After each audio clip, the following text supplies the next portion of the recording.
The Hitchhiker's Guide to the Galaxy by Douglas Adams.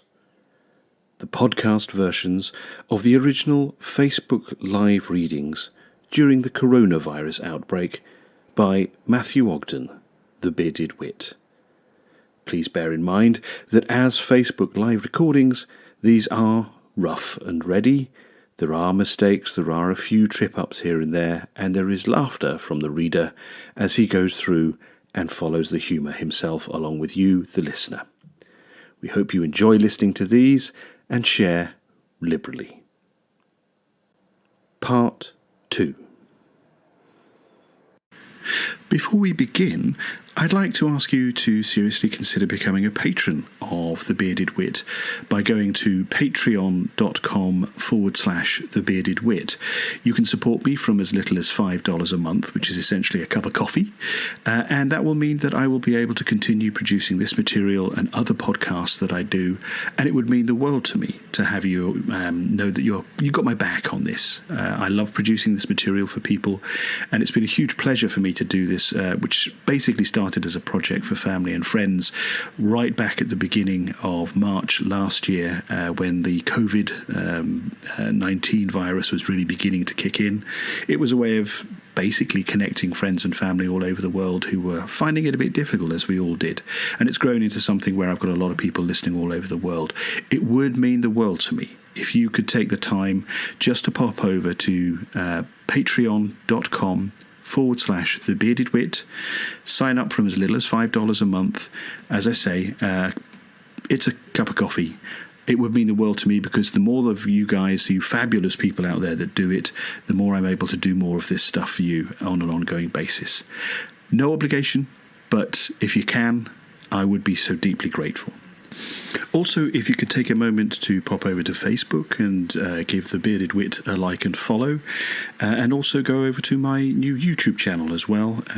Just search for The Bearded Wit and subscribe. I'll be putting all of the live readings, slightly edited and cleaned up a bit, onto that over the coming weeks.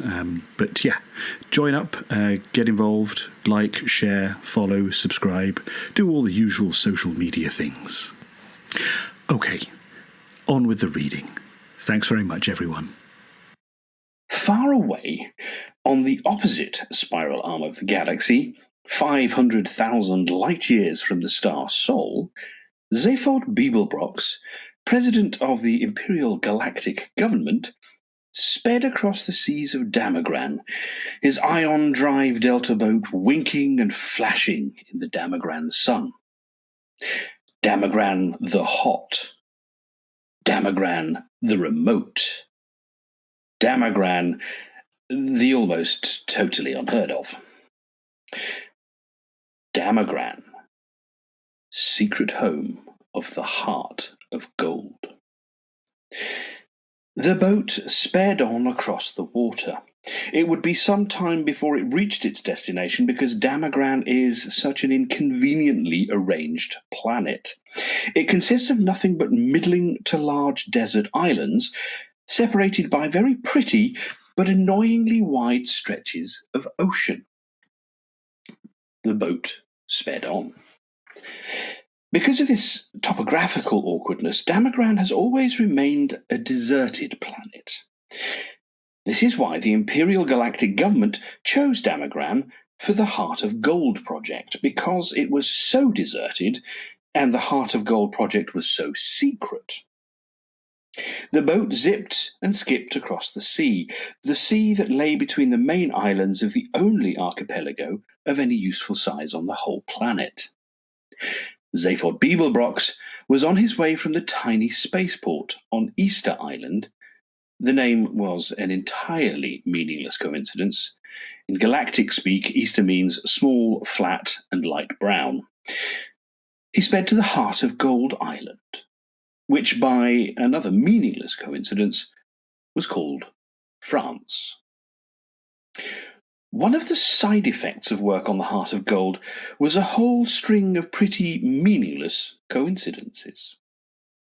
But It was not in any way a coincidence that today, the day of culmination of the project, the great day of unveiling, the day that the Heart of Gold was finally to be introduced to a marveling galaxy, was also a great day of culmination for Zaphod Beeblebrox. It was for the sake of this day that he had first decided to run for the presidency. A decision which had sent shockwaves of astonishment throughout the Imperial galaxy.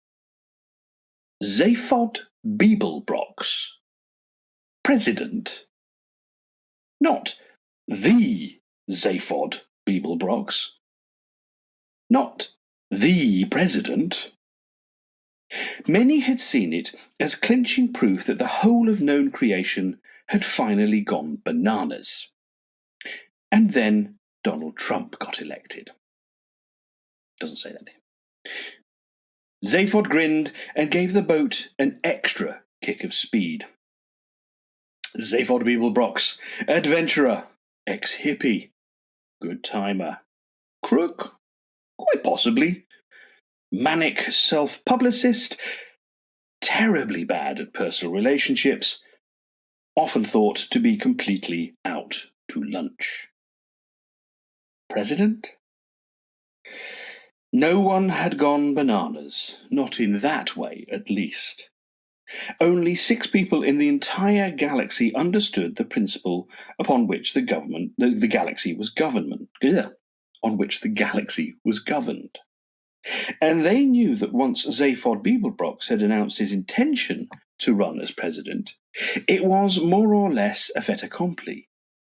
He was ideal presidency fodder. What they completely failed to understand was why Zaphod Beeblebrox was doing it. He banked sharply, shooting a wild wall of water at the sun. Today was the day. Today was the day when they would realize what Zaphod had been up to. Today was what Zaphod Beeblebrox's presidency was all about. Today was also his 200th birthday, but that was just another meaningless coincidence. As he skipped his boat across the seas of Damagran, he smiled quietly to himself about what a wonderful, exciting day it was going to be. He relaxed and spread his 2 arms lazily along the seat back.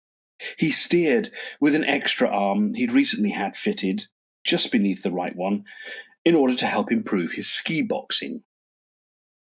"Hey," he cooed to himself. "You're a real cool boy, you." But his nerves sang a song shriller than a dog whistle. The island of France was about 20 miles long, 5 miles across the middle, sandy and crescent-shaped. In fact, it seemed to exist not so much as an island in its own right, as simply a means of defining the sweep and curve of a huge bay. This impression was heightened by the fact that the inner coastline of the crescent consisted almost entirely of steep cliffs. From the top of the cliff, the land sloped slowly down 5 miles to the opposite shore. On top of the cliffs stood a reception committee. It consisted in large part of the engineers and researchers who'd built the Heart of Gold. Mostly humanoid, but here and there were a few reptiloid very loud vehicle going past outside. Here and there were a few reptiloid atomineers, 2 or 3 green sylph-like maxi-megalithicians, an octopodic psychoterrorist, and a hoovaluvu. A hoovaluvu is a superintelligent shade of the color blue. All except the hoovalu. Sorry, I'm going to try that again because that's really quite a mouthful, that one. So, here we go. It consisted in a large part of the engineers and researchers who'd built the Heart of Gold. Mostly humanoid, but here and there were a few reptiloid atomineers, 2 or 3 green sylph-like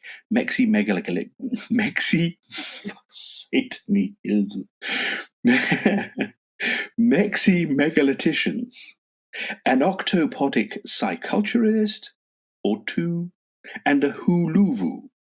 A huluvu is a superintelligent shade of the colour blue. All except the huluvu were resplendent in their multicoloured ceremonial lab coats. The huluvu had been temporarily refracted into a freestanding prism for the occasion. There was a mood of immense excitement thrilling through all of them. Together and between them, they'd gone to and beyond the furthest limits of physical laws, restructured the fundamental fabric of matter, strained, twisted, and broken the laws of possibility and impossibility. But still, the greatest excitement of all seemed to be to meet a man with an orange sash around his neck. An orange sash was what the President of the Galaxy traditionally wore, rather than orange spray tan. It might not even have made much difference to them if they'd known exactly how much power the President of the Galaxy actually wielded. None at all. Only 6 people in the galaxy knew that the job of the galactic president was not to wield power, but to attract attention away from it. Zaphod Beeblebrox was amazingly good at his job. The crowd gasped, dazzled by sun and seamanship, as the presidential speedboat zipped around the headland into the bay. It flashed and shone as it came skating over the sea in wide, skidding turns. In fact, it didn't need to touch the water at all, because it was supported on a hazy cushion of ionized atoms. But just for effect, it was fitted with thin fin blades, which could be lowered into the water. They slashed sheets of water hissing into the air, carved deep gashes into the sea, which swayed crazily and sank back foaming into the boat's wake as it careened across the bay. Zaphod loved effect. It was what he was best at. He twisted the wheel sharply, the boat slewed round in a wide, scything skid beneath the cliff face and dropped to rest lightly on the rocking waves. Within seconds, he ran out onto the deck and waved and grinned at over 3 billion people. The 3 billion people weren't actually there, but they watched his every gesture through the eyes of a small robot Tri-D camera, which hovered obsequiously in the air nearby. The antics of the president always made amazingly popular Tri-D. That was what they were for. He grinned again. 3,000,000,006 people didn't know it, but today would be a bigger antic than anyone had ever bargained for. The robot camera homed in for a close-up on the more popular of his 2 heads, and he waved again. He was roughly humanoid in appearance, except for the extra head and 3rd arm. His tousled fair hair stuck out in random directions. His blue eyes glinted with something completely unidentifiable, and his chins were almost always unshaven. A 20-foot-high transparent globe floated next to his boat, rolling and bobbing, glistening in the brilliant sun. Inside it floated a wide semicircular sofa, upholstered in glorious red leather. The more the globe bobbed and rolled, the more the sofa stayed perfectly still, steady as an unupholstered rock. Again, all done as much for effect as anything. Zaphod stepped through the wall of the globe and relaxed on the sofa. He spread his 2 arms along the back, and with the 3rd brushed some dust idly off his knee. His heads looked about, smiling. He put his feet up. At any moment, he thought, he might scream.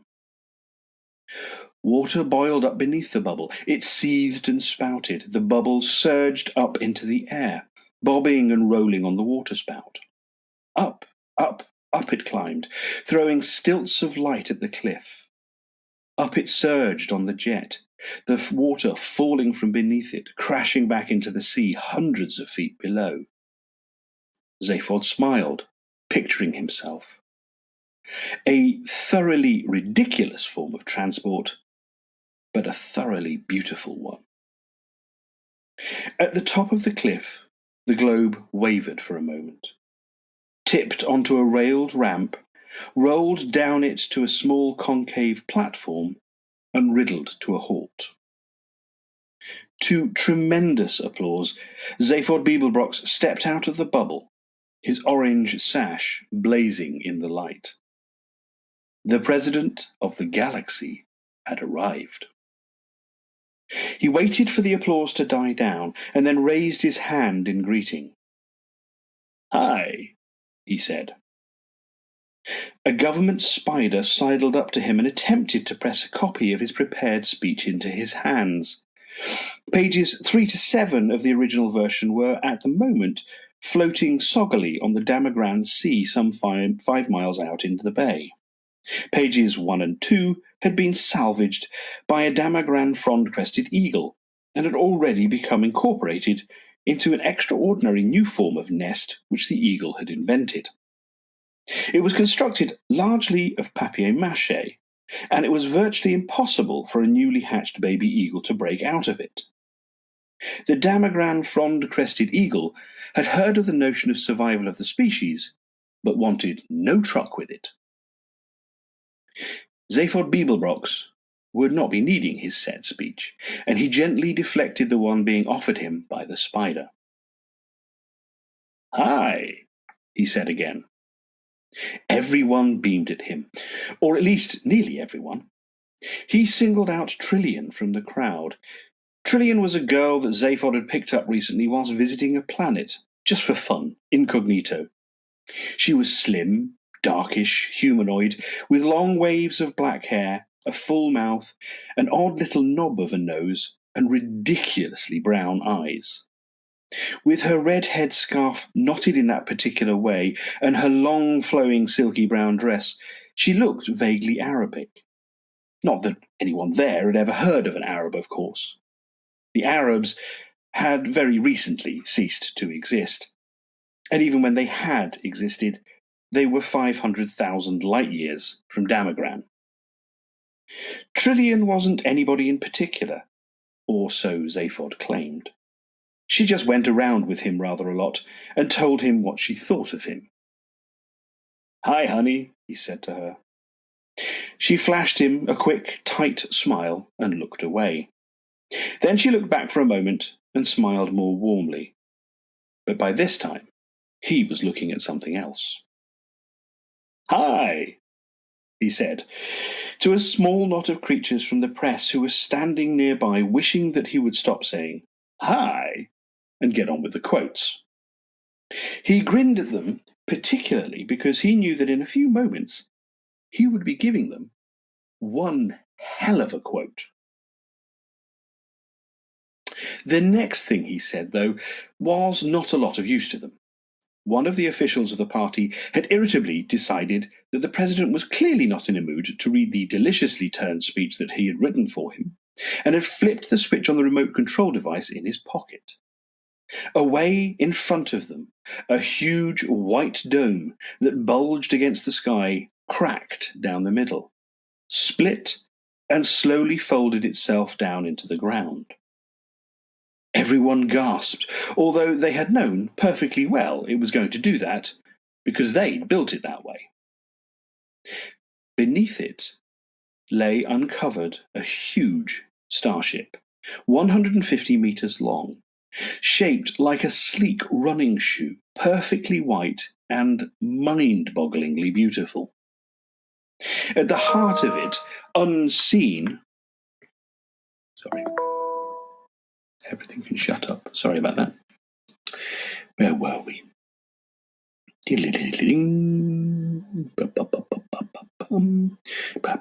Right. At the heart of it, unseen, lay a small gold box which carried within it the most brain-wrenching device ever conceived. A device which made this starship unique in the history of the galaxy. A device after which the ship had been named, the Heart of Gold. "Wow," said Zaphod Beeblebrox to the Heart of Gold. There wasn't much else he could say. He said it again, because he knew it would annoy the press. "Wow." The crowd turned their faces back towards him expectantly. He winked at Trillian, who raised her eyebrows and widened her eyes at him. She knew what he was about to say, and thought him a terrible show-off. "That is really amazing," he said. "That really is truly amazing. That is so amazingly amazing. I think I'd like to steal it." A marvellous presidential quote. Absolutely true to form. The crowd laughed appreciatively. The newsmen gleefully punched buttons on their sub-ether newsmatics, and the president grinned. As he grinned, his heart screamed unbearably, and he fingered the small paralyzomatic bomb that nestled quietly in his pocket. Finally, he could bear it no more. He lifted his heads up to the sky, let out a wild whoop in major thirds, threw the bomb to the ground, and ran forward through the sea of suddenly frozen, beaming smiles. Quick slurp of tea.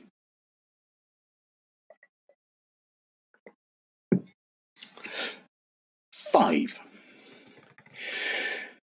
Prostetnik Vogon Jeltz was not a pleasant sight, even for other Vogons.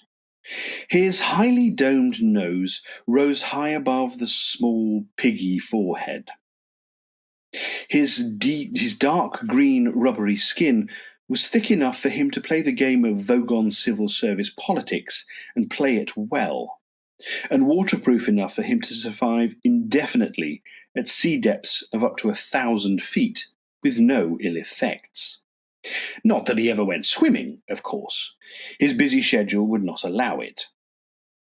He was the way he was because billions of years ago, when the Vogons had first crawled out of the sluggish primeval seas of Vogsphere and had lain panting and heaving on the planet's virgin shores, when the first rays of the bright young Voxol sun had shone across them that morning, it was as if the forces of evolution had simply given up on them there and then, and turned aside in disgust and written them off as an ugly and unfortunate mistake. They never evolved again. They should never have survived. The fact that they did is some kind of tribute to the thick-willed, slug-brained stubbornness of these creatures. "Evolution," they said to themselves. "Who needs it?" And what nature refused to do for them, they simply did without until such time as they were able to rectify the grosser anatomical inconveniences with surgery. Meanwhile, the natural forces on the planet Vogsphere had been working overtime to make up for their earlier blunder. They brought forth scintillating, jeweled, scuttling crabs, which the Vogons ate, smashing their shells with iron mallets. Tall, aspiring trees of breathtaking slenderness and colour, which the Vogons cut down and burnt the crab meat with. Elegant, gazelle-like creatures with silken coats and dewy eyes, which the Vogons would catch and sit on. They were no use as transport because their backs would snap instantly, but the Vogons sat on them anyway. Thus, the planet Vogsphere whiled away the unhappy millennia until the Vogons suddenly discovered the principles of interstellar travel. Within a few short Vog years, every last Vogon had migrated to the Megabrantis cluster, the political hub of the galaxy, and now formed the immensely powerful backbone of the galactic civil service. They had attempted to acquire learning. They have attempted to acquire style and social grace. But in most respects, the modern Vogon is little different from his primitive forebears. Every year, they import 27,000 scintillating, jewel-scuttling crabs from their native planet and while away a happy, drunken night, smashing them to bits with iron mallets. Prostetnik Vogon Jeltz was a fairly typical Vogon, in that he was thoroughly vile. Also, he did not like hitchhikers. Somewhere in a small, dark cabin buried deep in the intestines of Prostetnik Vogon Jeltz's flagship, a small match flared nervously. The owner of the match was not a Vogon, but he knew all about them and was right to be nervous. His name was Ford Prefect. He looked about the cabin but could see very little. Strange, monstrous shadows loomed and leaped with the tiny flickering flame, but all was quiet. He breathed a silent thank you to the Dentrasis. The Dentrasis are an unruly tribe of gourmands, a wild but pleasant bunch whom the Vogons had recently taken to employing as catering staff on their long-haul fleets, on the strict understanding that they kept themselves very much to themselves. This suited the Dentrasis fine because they loved Vogon money, which is one of the hardest currencies in space, but loathed the Vogons themselves.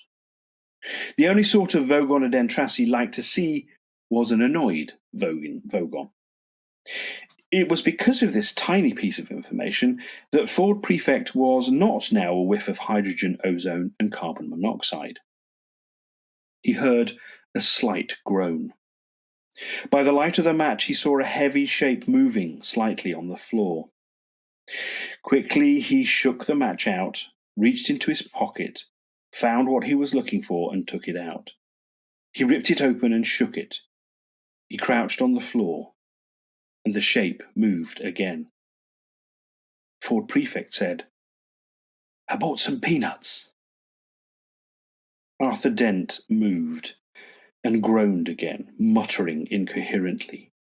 "Here, have some," urged Ford, shaking the packet again. "If you've never been through a matter transference beam before, you've probably lost some salt and protein. The beer you had should have cushioned your system a bit." said Arthur Dent. He opened his eyes. "It's dark," he said. "Yes," said Ford Prefect, "it's dark." "No light," said Arthur Dent. "Dark. No light." One of the things Ford Prefect had always found hardest to understand about humans was their habit of continually stating and repeating the very, very obvious, as in, "It's a nice day," or "You're very tall," or "Oh dear, you seem to have fallen down a 30-foot well. Are you all right?" At first, Ford had formed a theory to account for this strange behaviour. If human beings didn't keep exercising their lips, he thought, their mouths probably seized up. After a few months' consideration and observation, he abandoned this theory in favour of a new one. If they don't keep exercising their lips, he thought, their brains start working. After a while, he abandoned this one as well, as being obstructively cynical, and decided he quite liked human beings after all, but he always remained desperately worried about the terrible number of things they didn't know about. "Yes," he agreed with Arthur. "No light." He helped Arthur to some peanuts. "How do you feel?" he asked him. "Like a military academy," said Arthur. "Bits of me keep on passing out." Ford stared at him blankly in the darkness. "If I asked you where the hell we were," said Arthur weakly, "would I regret it?" Ford stood up. "We're safe," he said. "Oh, good," said Arthur. "We're in a small galley cabin," said Ford, "in one of the spaceships of the Vogon constructor fleet." "Ah," said Arthur. "This is obviously some strange usage of the word safe that I wasn't previously aware of." Ford struck another match to help him search for a light switch. Monstrous shadows leaped and loomed again. Arthur struggled to his feet and hugged himself apprehensively. Hideous alien shapes seemed to throng about him. The air was thick with musty smells, which sidled into his lungs without identifying themselves, and a low, irritating hum kept his brain from focusing. How did we get here?" he asked, shivering slightly. "We hitched a lift," said Ford. "Excuse me?" said Arthur. Are you trying to tell me that we just stuck out our thumbs and some green bug-eyed monster stuck his head out and said, 'Hi fellas, hop right in, I can take you as far as the Basingstoke roundabout'?" "Well," said Ford, "the thumb's an electronic sub-ether signalling device. The roundabout's at Barnard's Star, 6 light-years away, but otherwise that's more or less right." "And the bug-eyed monster?" "Is green, yes." "Fine," said Arthur. "When can I go home?" "You can't," said Ford Prefect, and found the light switch. "Shade your eyes," he said, and turned it on.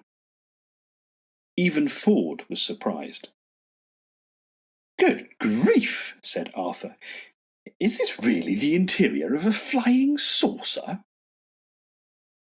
Prostechnik Vogon Jeltz heaved his unpleasant green body around the control bridge. He always felt vaguely irritable after demolishing populated planets. He wished that someone would come and tell him that it was He wished that someone would come and tell him that it was all wrong so that he could shout at them and feel better.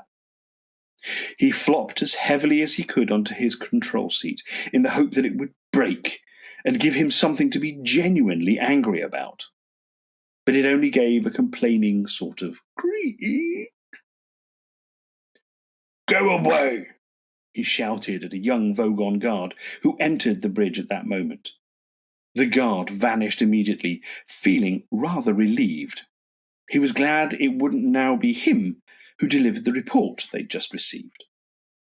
The report was an official release which said that a wonderful new form of spaceship drive was at this moment being unveiled at a government research base on Damagran, which would henceforth make all hyperspatial express routes unnecessary.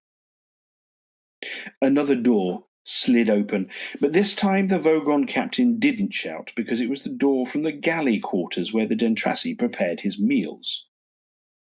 A meal would be most welcome. A huge, furry creature bounded through the door with his lunch tray. It was grinning like a maniac. Prostechnik Vogon Jeltz was delighted. He knew that when Dentrassi looked like that, and looked that pleased with itself, there was something going on somewhere on the ship that he could get very angry indeed about. Ford and Arthur stared around them. "Well, what do you think?" said Ford. "It's a bit squalid, isn't it?" Ford frowned at the grubby mattresses, unwashed cups, and unidentifiable bits of smelly alien underwear that lay around the cramped cabin. "Well, this is a working ship, you see," said Ford. "These are the Dentrassi sleeping quarters." "I thought you said they were called Vogon or something." "Yes," said Ford, "the Vogons run the ship. The Dentrassi are the cooks. They let us on board." I'm confused," said Arthur. "Here, have a look at this," said Ford. He sat down on one of the mattresses and rummaged about in his satchel. Arthur prodded the mattress nervously and then sat on it himself. In fact, he had very little to be nervous about, because all mattresses, grown up in the swamps of Squarnshellus Zeta, are very thoroughly killed and dried before being put into service. Very few have ever come back to life. Ford handed the book to Arthur. "What is it?" said Arthur. "The Hitchhiker's Guide to the Galaxy. It's a sort of electronic book. It tells you everything you need to know about anything. That's its job." Arthur turned it over nervously in his hands.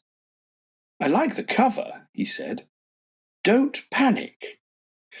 It's the first helpful or intelligible thing anybody has said to me all day." "I'll show you how it works," said Ford. He snatched it from Arthur, who was still holding it as if it were a 2-week dead lark, and pulled it out of its cover.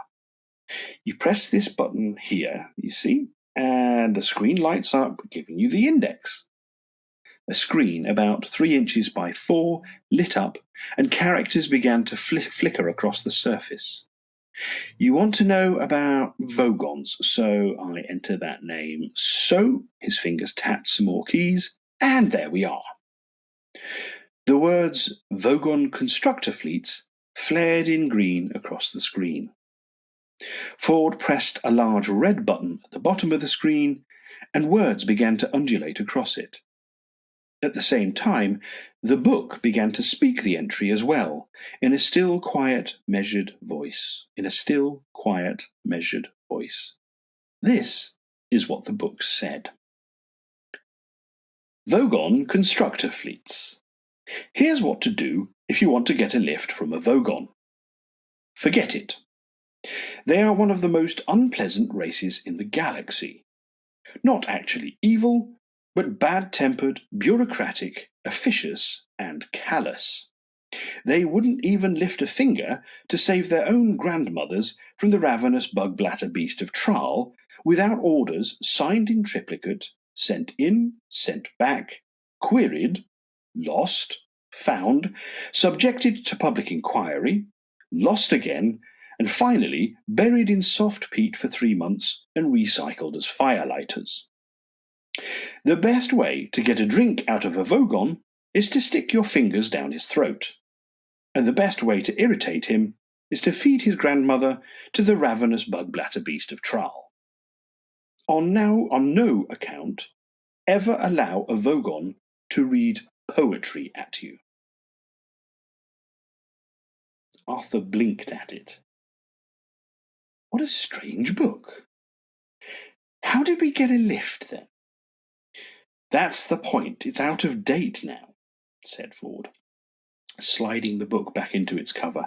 I'm doing the field research for the new revised edition, and one of the things I'll have to do is include a bit about how the Vogons now employ Dentrassi cooks, which gives us a rather useful little loophole. A pained expression crossed Arthur's face. But who are the Dentrassi? He said. Great guys, said Ford. They're the best cooks and the best drinks mixers. They don't give a wet slap about anything else.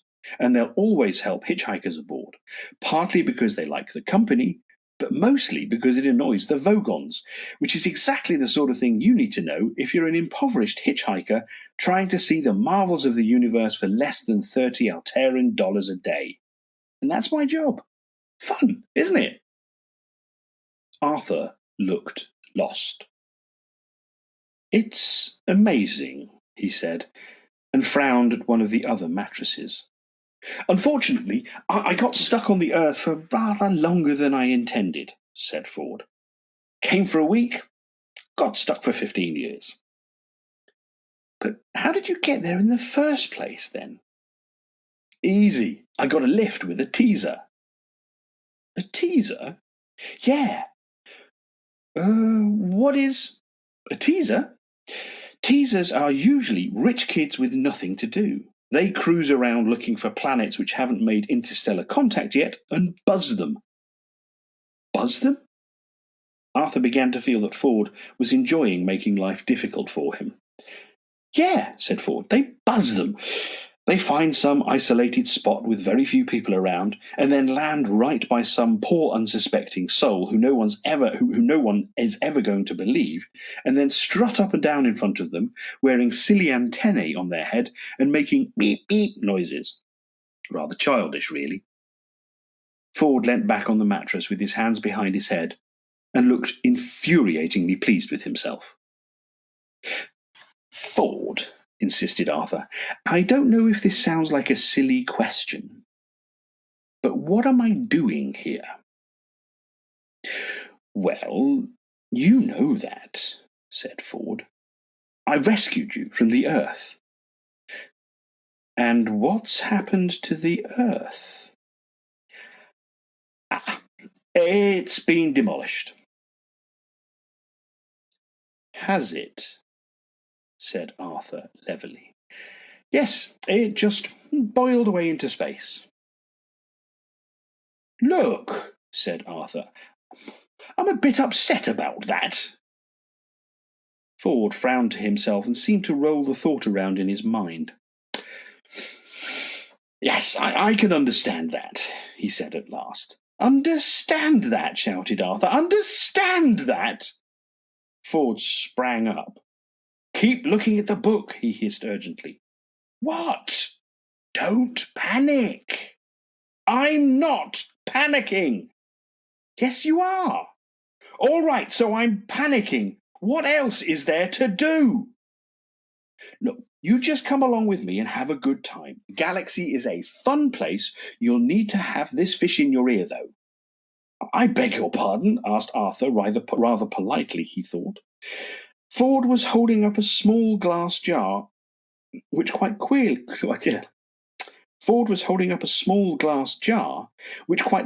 had a small yellow fish wriggling around in it. Arthur blinked at him. He wished there was something simple and recognizable he could grasp hold of. He would have felt safe if, alongside Dentrassi underwear, the piles of Scornshellus mattresses, and the man from Beetlejuice holding up a small yellow fish and offering to put it into his ear, he had been able to see just a small packet of cornflakes. But he couldn't, and he didn't feel safe. Suddenly, a violent noise leapt at them from no source that he could identify.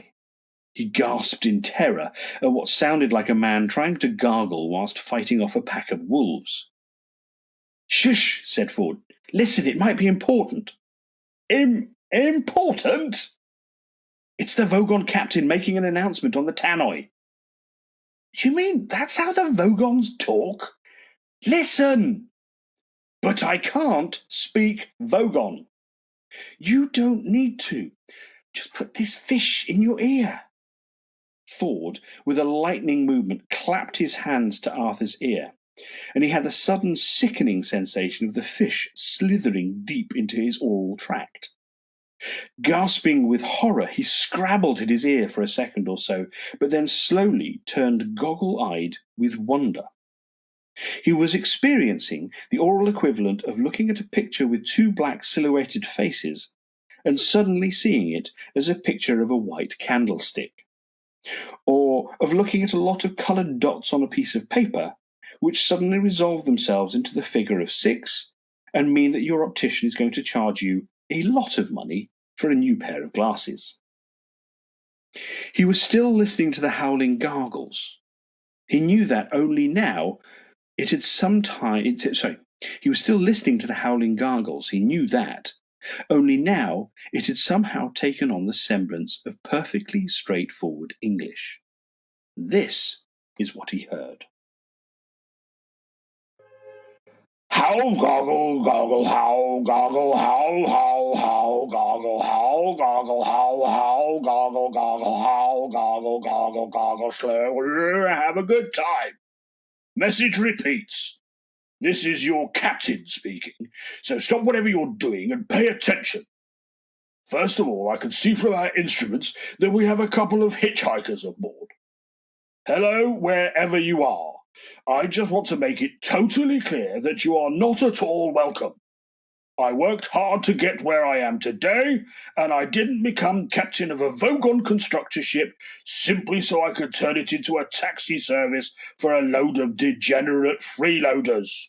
I have sent out a search party, and as soon as they find you, I will put you off the ship.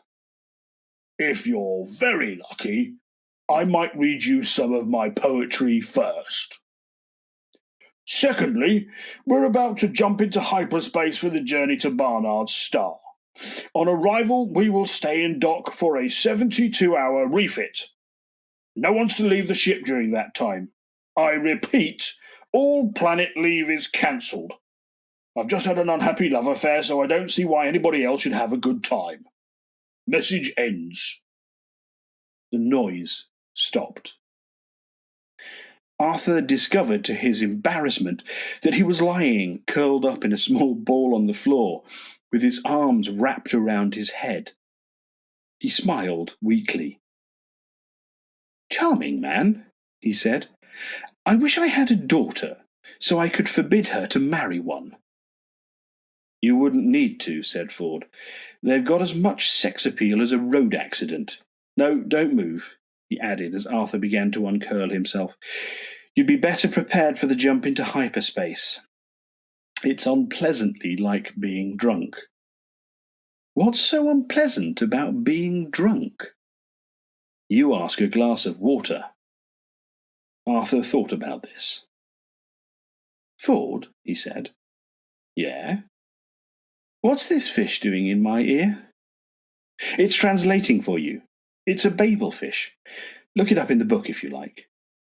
He tossed over the Hitchhiker's Guide to the Galaxy and then curled up into a fetal ball to prepare himself for the jump. At that precise moment, the bottom fell out of Arthur's mind. His eyes turned inside out. His feet began to leak out of the top of his head. The room folded flat around him, spun around, shifted out of existence, and left him sliding into his own navel. They were passing through hyperspace. "The Babel fish," said the Hitchhiker's Guide to the Galaxy quietly, "is a small, yellow, and leech-like fish, and probably the oddest thing in the universe. It feeds on brainwave energy received not from its own carrier, but from those around it. It absorbs all unconscious mental frequencies from this brainwave energy to nourish itself with. It then excretes into the mind of its carrier a telepathic matrix formed by combining the conscious thought frequencies with nerve signals picked up from the speech centers of the brain which has supplied them. The practical upshot of all this is that if you stick a Babelfish in your ear, you can instantly understand anything said to you in any form of language. The speech patterns you actually hear decode the brainwave matrix which has been fed into your mind by your Babelfish." Now, it is such a bizarrely improbable coincidence that anything so mind-bogglingly useful could have evolved purely by chance that some thinkers have chosen to see it as final and clinching proof of the non-existence of God. The argument goes something like this. "I refuse to prove that I exist," says God, "for proof denies faith, and without faith I am nothing." "But," says man, "the Babelfish is a dead giveaway, isn't it? It could not have evolved by chance, it proves you exist, and so therefore by your own arguments you don't. QED. "Oh dear," says God, "I hadn't thought of that," and promptly vanishes in a puff of logic. "Oh, that was easy," says man, and for an encore goes on to prove that black is white and gets himself killed on the next zebra crossing. Most leading theologians claim that this argument is a load of dingo's kidneys, but that didn't stop Ulon Kalufid making a small fortune when he used it as the central theme of his best-selling book. Well, that just about wraps it up for God. Meanwhile, the poor Babelfish, by effectively removing all barriers to communication between different races and cultures, has caused more and bloodier wars than anything else in the history of creation. Arthur let out a low groan. He was horrified to discover that the kick through hyperspace hadn't killed him. He was now 6 light years from the place that the Earth would have been if it still existed. The Earth. Visions of it swam sickeningly through his nauseated mind.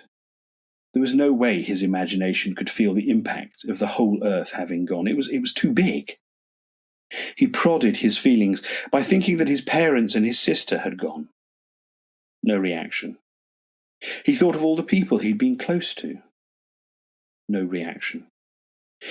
Then he thought of a complete stranger he had been standing behind in a queue at the supermarket 2 days before, and felt a sudden stab. The supermarket was gone. Everyone in it was gone. Nelson's column was gone. Nelson's column had gone, and there would be no outcry because there was no one left to make an outcry. From now on, Nelson's column only existed in his mind. England only existed in his mind. His mind, stuck here in this dank, smelly, steel-lined spaceship. A wave of claustrophobia closed in on him. England no longer existed. He'd got that. Somehow he'd got it. He tried again. America, he thought, was gone. He couldn't grasp it. He decided to start smaller again. New York had gone. No reaction. He never seriously believed it existed anyway. The dollar, he thought, had sunk forever. Slight tremor there. Every Bogart movie has been wiped, he said to himself, and that gave him a nasty knock. McDonald's, he thought. There is no longer any such thing as a McDonald's hamburger. He passed out. When he came round a second later, he found he was sobbing for his mother. He jerked himself violently to his feet. Ford! Ford looked up from where he was sitting in a corner, humming to himself. He always found the actual travelling through space part of travel rather trying. Yeah? He said. If you're a researcher on this book thing and you were on Earth, you must have been gathering material on it. Well, I was able to extend the original entry a bit, yes. Let me see what it says in this edition then. I've got to see it. Yeah, okay. He passed the encyclopedia over again, the guide over again. Arthur grabbed hold of it and tried to stop his hands shaking. He pressed the entry for the relevant page. The screen flashed and swirled and resolved into a page of print. Arthur stared at it. It doesn't have an entry, he burst out. Ford looked over his shoulder. Yes, it does, he said. Down there. See at the bottom of the screen. Just under Eccentrica Columbits, the triple-breasted whore of Eroticon 6. Arthur followed Ford's finger and saw where it was pointing. For a moment it still didn't register. Then his mind nearly blew up. What? Harmless? Is that all it's got to say? Harmless? One word? Ford shrugged. Well, there are 100 billion stars in the galaxy and only a limited amount of space in the book's microprocessors, he said. No one knew much about Earth, of course. Well, for God's sake, I hope you managed to rectify that a bit. Oh, yes, well, I managed to transmit a new entry off to the editor. He had to trim it a bit, but it's still an improvement. And what does it say now? Said Arthur. Mostly harmless, admitted Ford with a slightly embarrassed cough. Mostly harmless, shouted Arthur. What was that noise? Hissed Ford. It was me shouting, shouted Arthur. No, shut up, said Ford. I think we're in trouble. You think we're in trouble? Outside the door, there were clear sounds of marching footsteps. The Tendrassi, whispered Arthur. No, those are steel-tipped boots, said Ford. There was a sharp, ringing rap on the door. Then who is it? Said Arthur. Well, said Ford, if we're really lucky, it's just the Vogons come to throw us into space. And if we're unlucky? If we're unlucky, said Ford grimly, the captain might be serious in his threat that he's going to read us some of his poetry first. Slurp.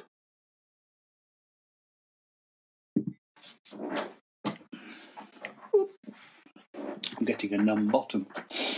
Right. 7. Vogon poetry is, of course, the third worst in the universe. The second worst is that of Asgoths of Krea.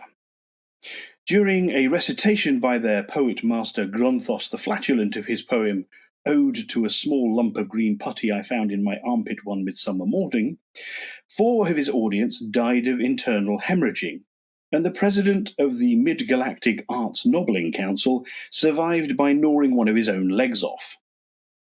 Grunthos is reported to have been a bit disappointed by the poem's reception, and was about to embark on a reading of his 12-book epic entitled My Favourite Bath Time Gurgles, when his own major intestine, in a desperate attempt to save life and civilization, leapt straight up through his neck and throttled his brain. The very worst poetry of all perished along with its creator, Paula Nancy Millstone Jennings of Greenbridge, Essex, England, in the destruction of the planet Earth. Prostetnik Vogon Jeltz smiled very slowly. This was done not so much for effect as because he was trying to remember the sequence of muscle movements. He had had a terribly therapeutic yell at his prisoners, and was now feeling quite relaxed and ready for a little callousness. The prisoners sat in poetry appreciation chairs, strapped in. Vogons suffered no illusions as to the regard their works were generally held in. Their early attempts at composition had been part of a bludgeoning insistence Their early attempts at composition had been part of a bludgeoning insistence that they be accepted as a properly evolved and cultured race. But now the only thing that kept them going was sheer bloody-mindedness. The sweat stood out on Ford Prefect's brow and slid round the electrodes strapped to his temples. These were attached to a battery of electronic equipment, imagery intensifiers, rhythmic modulators, alliterative residulators, and simile dumpers, all designed to heighten the experience of the poem and make sure that not a single nuance of the poet's thought was lost. Arthur Dent sat and quivered. He had no idea what he was in for, but he knew that he hadn't liked anything that had happened so far and didn't think things were likely to change. The Vogon began to read a fetid little passage of his own devising. "Oh, freckled grunt Bugley," he began. Spasms racked Ford's body. This was worse than even he was prepared for. "Thy mercurations are to me as purtle gabble blotchets on a lurgid bee." "Ah!" went Ford Prefect, wrenching his head back as lumps of pain thumped through it. He could dimly see beside him Arthur lolling and rolling in his seat. He clenched his teeth. "Group, I implore thee," continued the merciless Vogon, "my fruiting turling drones." His voice was rising to a horrible pitch of impassioned stridency. "And hoopteously drangle me with crinkly bindle wordles, or I will rend thee in the gobborts with my blurgle crunching. You see if I don't."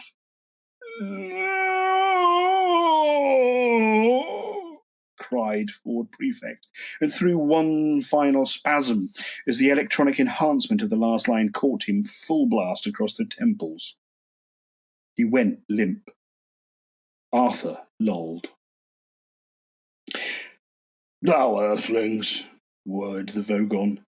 He didn't know that Ford Prefect was, in fact, from a small planet somewhere in the vicinity of Betelgeuse, and he wouldn't have cared if he had. I present you with a simple choice. Either die in the vacuum of space, or... He paused for melodramatic effect. Tell me how good you think my poem was. He threw himself backwards into a huge leathery bat-shaped seat and watched them. He did the smile again. Ford was rasping for breath. He rolled his dusty tongue around his parched mouth and moaned. Arthur said brightly, Actually, I quite liked it. Ford turned and gaped. Here was an approach that had simply not occurred to him. The Vogon raised a surprised eyebrow that effectively obscured his nose and was therefore no bad thing. Oh, good, he whirred in considerable astonishment. Oh, yes, said Arthur. I thought that some of the metaphysical imagery was really particularly effective. Ford continued to stare at him, slowly organizing his thoughts around this totally new concept. Were they really going to be able to bare-face their way out of this? Yes, do continue, invited the Vogon.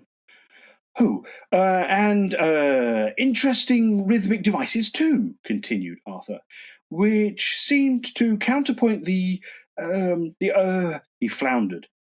Ford leapt to his rescue, hazarding, counterpoint the surrealism of the underlying metaphor of the, he floundered too, but Arthur was ready again. Humanity of the Vogonity, hissed Ford at him. Yes, Vogonity, sorry, of the poet's compassionate soul. Arthur felt he was on the home stretch now, which contrives, through the medium of the verse structures, to sublimate this, transcend that, and come to terms with the fundamental dichotomies of the other. He was reaching a triumphant crescendo, and one is left with a profound and vivid insight into which suddenly gave out on him, and Ford leapt in with the coup de grace. Into whatever the poem was about, he yelled out of the corner of his mouth. Well done, Arthur. That was very good. The Vogon perused them. For a moment, his embittered racial soul had been touched. But he thought no. Too little, too late. His voice took on the quality of a cat snagging brushed nylon. So, what you're saying is that I write poetry because underneath my mean, callous, heartless exterior, I really just want to be loved. He paused. Is that right? Ford laughed a nervous laugh.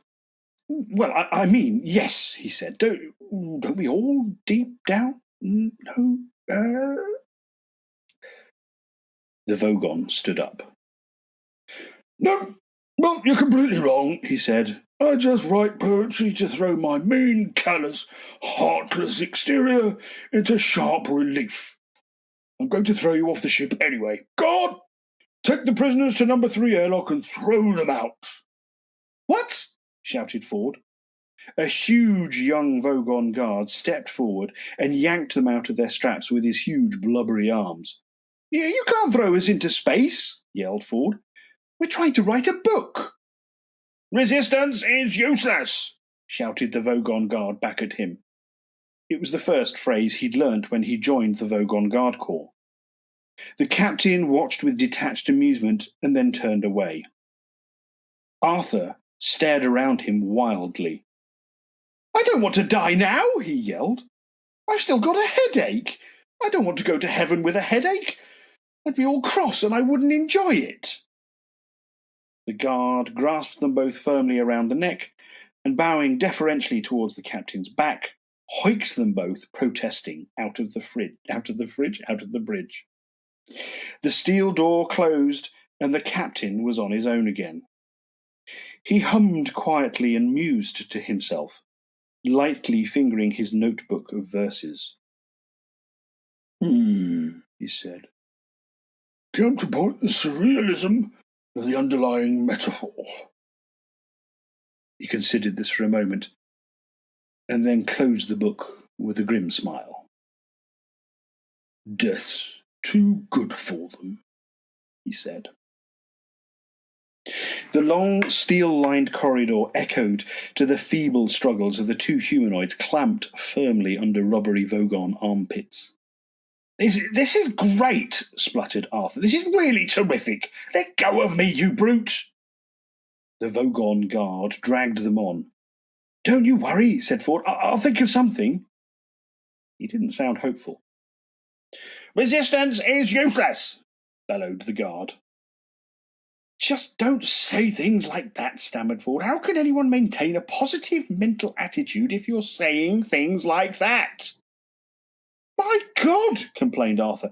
You're talking about a positive mental attitude and you haven't even had your planet demolished today. I woke up this morning and thought I'd have a nice relaxed day, do a bit of reading, brush the dog, and now it's just after 4 in the afternoon and I'm already being thrown out of an alien spaceship 6 light years from the smoking remains of the Earth. He spluttered and gurgled as the Vogon tightened his grip. All right, said Ford, just stop panicking. Who said anything about panicking? Snapped Arthur. This is still just a culture shock. You wait till I've settled down into the situation and found my bearings. Then I'll start panicking. Arthur, you're getting hysterical. Shut up! Ford tried desperately to think, but was interrupted by the guard shouting again. Resistance is useless! And you can shut up as well, snapped Ford. Resistance is useless! Oh, give it a rest, said Ford. He twisted his head until he was looking straight up into his captor's face. A thought struck him. Do you really enjoy this sort of thing? He asked suddenly. The Vogon stopped dead, and a look of immense stupidity seeped slowly over his face. Enjoy? He boomed. What do you mean? What I mean, said Ford, is does it give you a fully satisfying life? Stomping around, shouting, pushing people out of spaceships. The Vogon stared up at the low steel ceiling, and his eyebrows almost rolled over each other. His mouth slacked. Finally, he said, Well, the hours are good. They'd have to be, agreed Ford. Arthur twisted his head around to look at Ford. Ford, what are you doing? He asked in an amazed whisper. Oh, just trying to take an interest in the world around me, okay, he said. So, the hours are pretty good then, he resumed. The Vogon stared down at him as sluggish thoughts moiled around in the murky depths. Yeah, he said. But now you come to mention it, most of the actual minutes are pretty lousy. Except, he thought again, which required looking at the ceiling, except some of the shouting I quite like. He refilled his lungs and bellowed, Resistance is... Yes, sure, yes, interrupted Ford hurriedly. You're good at that, I can tell. But if it's mostly lousy, he said, slowly giving the words time to reach their mark, then why do you do it? What is it? The girls? The leather? The machismo? Or do you just find that coming to terms with the mindless tedium of it all presents just an interesting challenge? Arthur looked backwards and forwards between them in utter bafflement. Said the guard. Oh, I don't know. I just think it's I'd sort of do it, really. My aunt said that a spaceship guard was a good career for a young Vogon. You know, the uniform, the low-slung stun ray holster, the mindless tedium. There you are, said Arthur. Sorry, there you are, Arthur, said Ford. with the air of someone reaching the conclusion of his argument. "You think you've got problems?" Arthur rather thought that he had. Apart from the unpleasant business with his home planet and the Vogon guard had... No, sorry. Apart from the unpleasant business with his home planet, the Vogon guard had half-throttled him already, and he didn't like the sound of being thrown into space very much. "Try and understand his problem," insisted Ford. "Here he is, poor lad.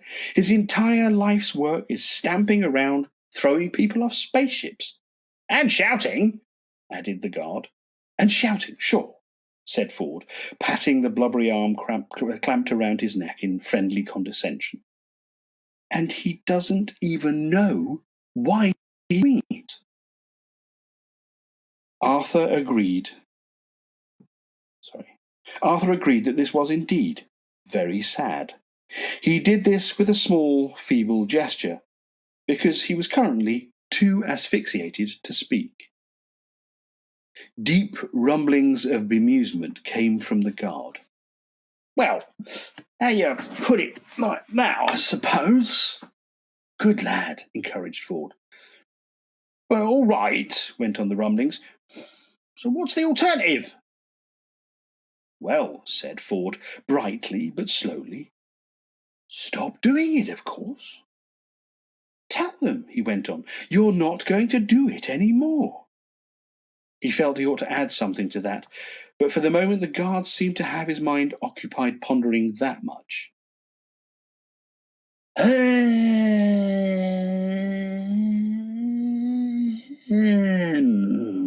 Said the guard. Well, that doesn't sound too great to me."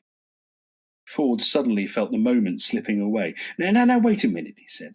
"That's just the start, you see. There's more to it than that, you see." But at that moment the guard renewed his grip and continued his original purpose of lugging his prisoners to the airlock. He was obviously quite touched. "No, I think if it's all the same to you," he said, "I'd better get on getting you both shoved into this airlock and then go and get on with some other bits of shouting I've got to do." It wasn't all the same to Ford Prefect at all. "Come on now, but look," he said, less slowly, less brightly.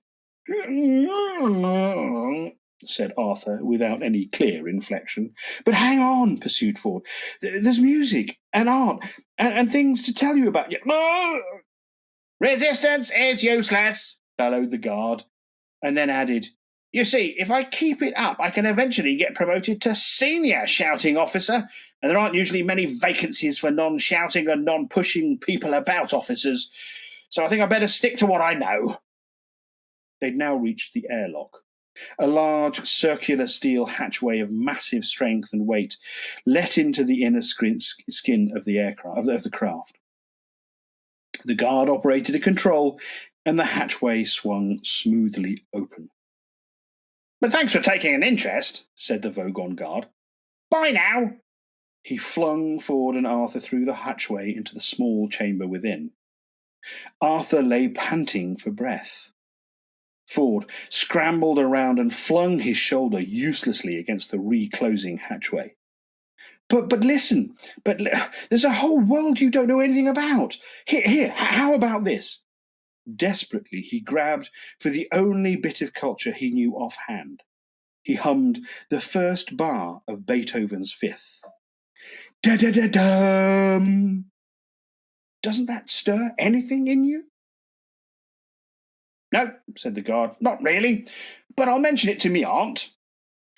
If he said anything further after that, it was lost. The hatchway sealed itself tight, and all around was lost bar the faint distant hum of the ship's engines. They were in a brightly polished cylindrical chamber, about 6 feet in diameter and 10 feet long. Ford looked around it, panting. "Potentially bright lad, I thought," he said, and slumped against the curved wall. Arthur was still lying in the curve of the floor where he had fallen. He didn't look up. He just lay, panting. "We're trapped now, aren't we?" "Yes," said Ford. "We're trapped."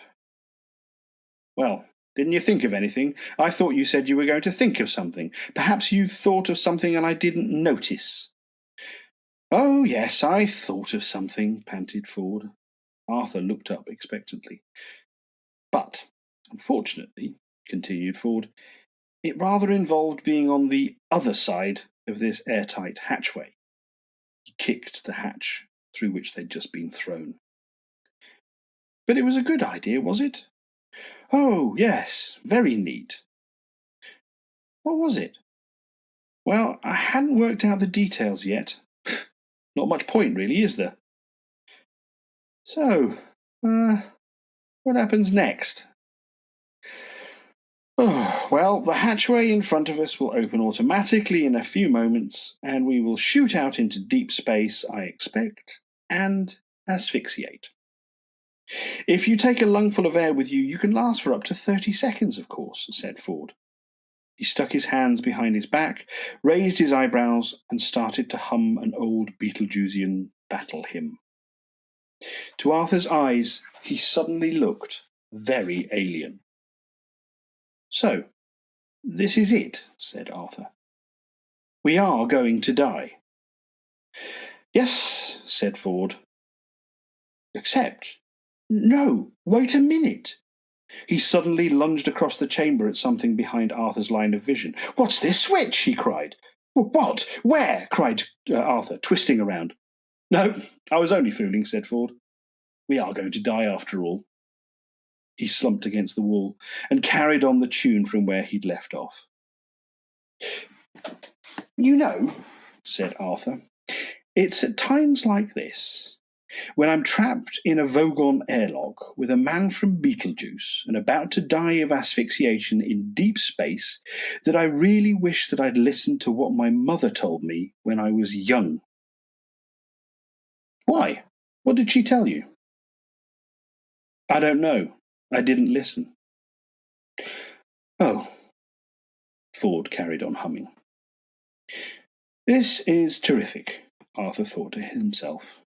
Nelson's column has gone, MacDonald's have gone. All that's left is me and the words mostly harmless. And any second now, that will be all that's left, the words mostly harmless.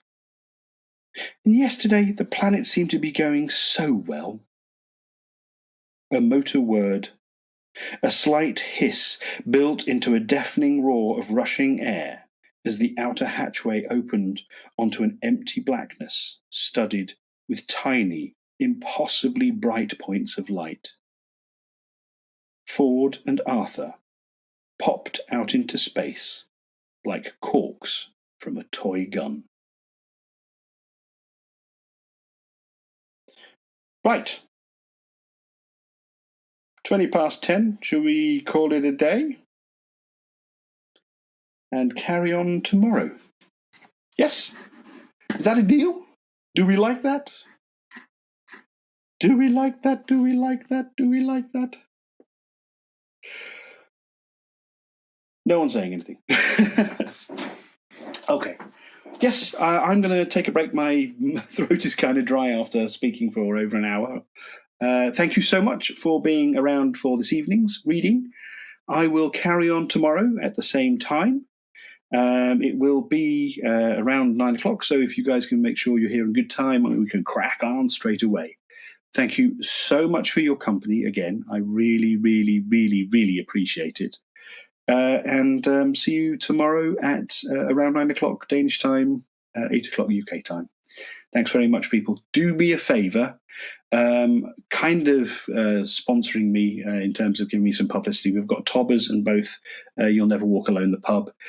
Make sure you make use of their facilities, perhaps even order some beer to drink whilst you're listening to me tomorrow, or some cake to munch on whilst we continue our adventures in space. Look after yourselves, take care of yourselves, and see you tomorrow, same time. Bye-bye, everyone. Thanks a lot. Oh, and share this everywhere. Let's get as many people as possible involved. Thanks very much, guys. See you.